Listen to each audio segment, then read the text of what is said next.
বিভিন্ন রাস্তার মধ্যে জল জমে যায়, জলের নিকাশি ব্যবস্থা বহুতই খারাপ। আমাদের ড্রেনের মধ্যে দুর্গন্ধ, সাফসাফাইয়ের অভাব, মশার ব্যাপক বৃদ্ধি। আমাদের অমরপুর শহরে একটা এটিএম ভালো নেই, বিদ্যুতের বড় সমস্যা। কিন্তু আজকে আমাদের অমরপুর নগর পঞ্চায়েত বিজেপি দল দ্বারা চালু করা হচ্ছে, ওরা ব্যর্থ আমাদের অমরপুরের মানুষকে ফেসিলিটি দিতে। আজকে আমরা কংগ্রেস দলের পক্ষ থেকে আমরা এই 15 দফা দাবি নিয়ে এসেছি। আমরা কংগ্রেস দল সবসময় মানুষের সাথে আছি, অমরপুর পাশের সাথে আছি। কিন্তু আজকে মানুষ প্রতিবাদ করতে চাইছে, প্রতিবাদ করে চাইলেও ওরা করতে পারছে না। কারণ প্রতিবাদ করতে চাইলে বাড়িতে হামলা, ভাঙচুর, শিশু মহিলা সহ সবার উপর অত্যাচার। তো যার জন্য মানুষ আজকে প্রতিবাদ করতে পারছেন না।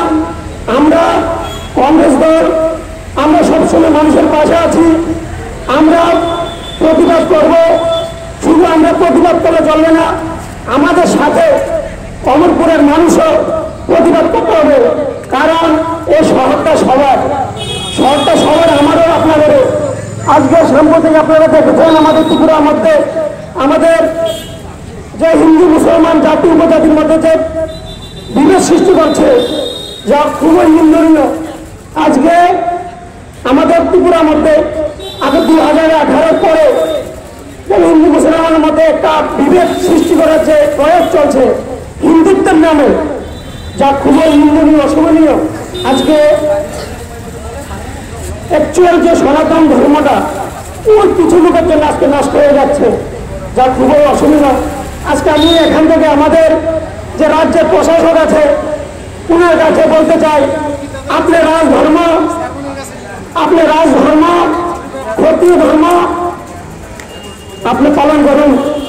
আপনার কাছে এই রাজ্যের যে জনগণ সবাই প্রজার মতো সবাইকে এক চোখে দেখবেন, কেউ ছোট না কেউ বড় না। আজকে সম্প্রতি আমাদের পুরো ত্রিপুরার মধ্যে যে ঘটে যাওয়ার ঘটনাগুলি খুবই নিন্দার বিষয়। আমাদের ত্রিপুরাকে এই ভারতবর্ষ তারা বিশ্বের কাছে ছুটে করেছে। কারণ আজকে সোশ্যাল মিডিয়ার যুগ, সবাই দেখছে আমাদের ত্রিপুরাতে এরকম তো ছিল না। তো এগুলির মধ্যে আপনারা বিচার বিশ্লেষণ করবেন কে ভালো কে খারাপ।